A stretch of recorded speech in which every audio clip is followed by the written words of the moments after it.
It started with a suitcase. Not unusual. Just another piece of luggage at Heathrow. But something felt off. Elsewhere, in a van rolling through Europe, 17 people sat in silence. No seats, no air, just tires and wooden panels pressing in. 2 operations moving in opposite directions.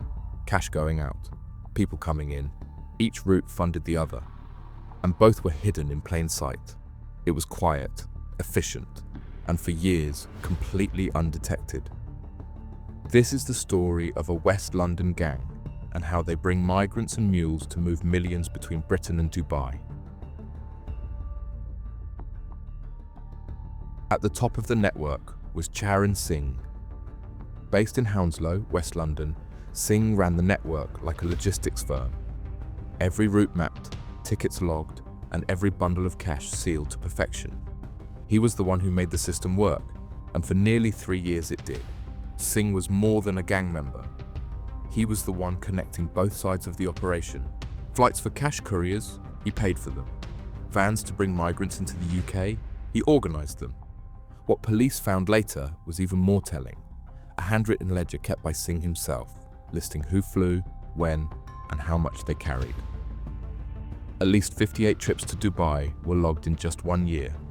The money flowed out cleanly, wrapped in vacuum-sealed bundles and coffee-scented luggage. The people came the other way. We will talk about it later in this video. Singh had once lived in the UAE. He knew the terrain, the routes, and the cracks in the system. According to investigators, he moved between countries with ease until the surveillance caught up. Singh's design has moved tens of millions across borders and lives through danger. He didn't speak in court, but his ledger did. They weren't in charge, but they were essential. 3 women stood out inside the millions laundering operation: Pinky Kapoor, Amajit Alabardis, and Louise Smith. They were trusted enough to carry cash, same route with the same routine, over and over. Each of them flew from UK airports to Dubai, carrying hundreds of thousands in criminal cash disguised as personal luggage. How this operation worked, we will come to know in the later part of this video. Louise Smith, from Dudley, was linked to at least 2 confirmed trips. Amajit Alabardis, based in Hounslow, made multiple journeys across the 2017 to 2019 period. Pinky Kapoor, from Hayes, operated on the same route, taking money out of West London and delivering it straight into the UAE economy. Each courier could carry up to $500,000 per trip, but reports do not confirm exactly how much cash any individual woman carried on each journey, nor do they confirm how many total trips Kapoor or Alabardis made during the full operation. Only Louise Smith's movements are publicly verified. They kept things simple, flew out with the cash, handed it over in Dubai, then came back. And for a long time, it worked. Apart from Charan Singh and 3 female couriers, there were 13 other individuals involved in the operation. It was a rotating network of couriers, fixers, and co-conspirators. Valjit Singh, from Hounslow, acted as the network's second in command. He managed operations day to day, arranged transport, and helped oversee the couriers. He was deeply embedded in the movement of cash, acting as a link between Singh and the wider team. Swander Singh Dal, also from Hounslow, held a dual role. He helped coordinate both cash runs and elements of the immigration routes. Within the group, he was seen as a lieutenant, trusted with logistics and trusted with people. Jasbir Singh Kapoor from Hayes was responsible for handling cash linked to multiple operations. His role focused on logistics, organising trips, managing timing, and ensuring consistency across flights. Jasbir Singh Dal from Southall operated as a courier and facilitator. He moved cash on scheduled routes and helped ensure drop-offs remained on track. Dillian Singh Malhotra from Uxbridge was involved in the transport of migrants into the UK. He worked closely with others, arranging travel routes and vehicle movements for concealed entries. Jaginder Kapoor, Jagtar Kapoor, Manmohan Singh Kapoor, and Jasbir Singh Malhotra each served as cash couriers. They made repeated trips to Dubai, each time carrying hundreds of thousands in vacuum-sealed cash hidden in their luggage. Migrants was involved in planning one of the key smuggling operations, including the use of hidden compartments in vehicles transporting migrants. They didn't lead, they didn't recruit, but together they kept the system moving, one flight, one suitcase, one van at a time. The system worked because it looked normal. No disguises, no forged passports, just couriers booked onto business-class flights with luggage that passed every check until it didn't. Each courier was handed a standard suitcase. Inside, vacuum-packed bundles of cash were wrapped in plastic, sealed with tape, and layered beneath clean clothing. To mask the scent, they sprayed the notes with coffee and perfume, a trick used to beat detection dogs at airport security. On Emirates and other direct flights to Dubai, they checked in early, traveled light, and rarely drew attention. The same faces appeared at Heathrow week after week, always on the same route, always with the same luggage.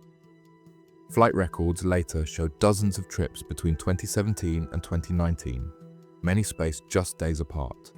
Couriers were rotated to avoid suspicion, but the method never changed. The couriers weren't briefed on the wider network. Their job was simple: carry the money and keep quiet. Most were given basic instructions, some in person, others over encrypted messages. Reports never confirmed exactly how much each courier was paid, but they were usually paid in cash, either before the trip or once they returned. At first glance, they looked like tourists or business travelers. But by the time the investigation caught up, they'd already moved over £70 million, all of it profits from Class A drugs and trafficking. In 2019, the gang switched tactics. This time, it wasn't cash they were moving. It was people. A van was stopped near Breda in the Netherlands just before it could board a ferry at the Hook of Holland. Inside were 17 Afghan migrants, including 5 children and a pregnant woman. None of them had seats. They were packed into hidden compartments behind a wall of tires with no ventilation and barely enough space to move. Dutch police, working with the UK's National Crime Agency, had tracked the vehicle. It was part of the wider West London network, the same group responsible for moving tens of millions in drug money through Heathrow. This was one of the few times they were caught mid-operation. The migrants were visibly distressed, sweating and dehydrated. The compartments were constructed to look like cargo holds and would have gone unnoticed without the intelligence tip-off. Investigators later found that the smuggling plan followed a similar pattern to the cash runs: planned routes, assigned roles, and minimal contact between the organisers and those in transit. The truck driver was arrested, and that marked the first crack in their so-called untouchable empire. The interception of the van didn't just stop a smuggling attempt. It opened a door. The National Crime Agency, working with Dutch police and border force teams, had been watching closely. Dutch police passed phones and documents from the driver to the National Crime Agency. Inside were contacts, call records, and planning details that linked directly back to West London. What followed was a shift in focus. NCA officers began tracing those connections, widening their scope beyond the van. Communications were monitored, flight records were analysed. Surveillance units tracked movements across West London, from drop-off points to airport terminals. Every suitcase carried, every trip logged, each pattern slowly took shape. The turning point came in November 2019, when officers launched a series of early morning raids across Hounslow, Southall, Hayes, and other parts of West London. Charan Singh was among the first arrested. His home, phone, and documents were seized. The ledgers confirmed what investigators had already suspected. This wasn't freelance smuggling. It was organised, deliberate, and highly structured. Over the following weeks, more arrests followed. Couriers, coordinators, and cash handlers were detained in a coordinated series of early morning raids across West London. Homes were searched across Southall, Hayes, Uxbridge, and Hanwell. Officers seized burner phones, travel bookings, encrypted chats, and supporting documents for cash declarations made in Dubai. One of the chat groups used by the network was named Sunshine and Lollipops, casual in tone but central to the coordination of cash drops. Roughly £1.5 million in physical cash was seized from addresses linked to the network. It was a small fraction of what had already left the UK, but enough to tie individuals directly to the laundering process. The case had taken over 2 years to build, but once the arrests began, the entire structure began to collapse. The case reached its final phase in September 2023 inside Croydon Crown Court. After 2 trials and nearly 4 years of investigation, the courtroom laid out the structure and the scale of what had taken place. Prosecutors presented a tightly built case. Flight logs confirmed dozens of trips to Dubai. Surveillance tied names to movement. Group chats, phones and ledgers mapped out the cash flow. Charan Singh's own records, handwritten and meticulous, became the prosecution's anchor, logging each run and matching names to dates. And most flights, the NCA confirmed, were either booked by Singh himself or paid for directly from his accounts. It was a story told through numbers. 58 trips by Singh and his couriers in 2017 alone. Hundreds of thousands of pounds in each bag. A total cash outflow believed to top £70 million. 18 people were charged.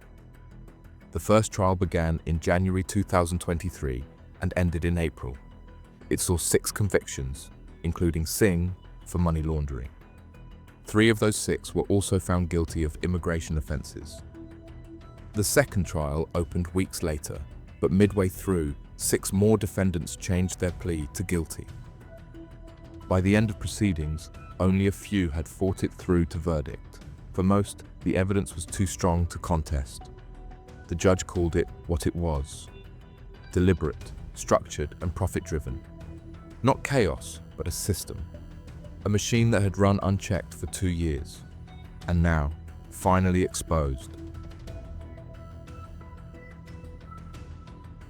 Charan Singh, the architect of it all, was handed 12 years and 6 months for conspiring to remove criminal property. His ledger and leadership had been the spine of the network. Valjit Singh, his closest deputy, received 11 years. He was found guilty of multiple counts related to cash removal and was one of the most active handlers inside the operation. Swander Singh Dal, another trusted coordinator, was sentenced to 15 years, 10 for laundering, 5 years for human smuggling. Jasbir Singh Kapoor of Hayes received 9 years and 6 months for conspiring to remove criminal property. Jasbir Singh Dal from Southall was handed 7 years and 6 months for the same offence. Dillian Singh Malhotra of Uxbridge was sentenced to 6 years after being found guilty of facilitating a breach of immigration law. Mutadeen of Northolt was sentenced in absentia to 6 years. He had absconded prior to trial and a warrant was issued for his arrest. Sundar Vengadasam of Southall was given 10 months for removing criminal property. The network's female couriers were also sentenced. Amarjit Alabardis of Hounslow received 1 year and 11 months.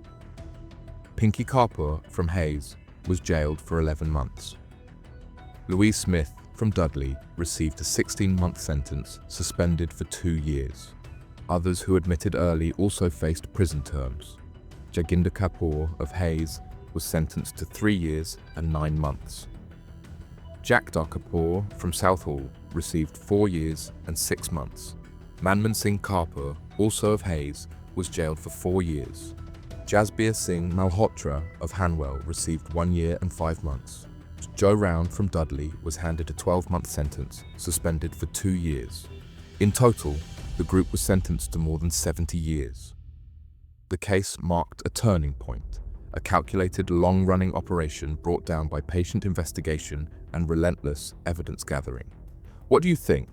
Was justice served? Did the sentences match the scale of the operation? Let us know in the comments. And if you want more true UK crime cases like this one, hit subscribe and turn on notifications. There's always another network to uncover.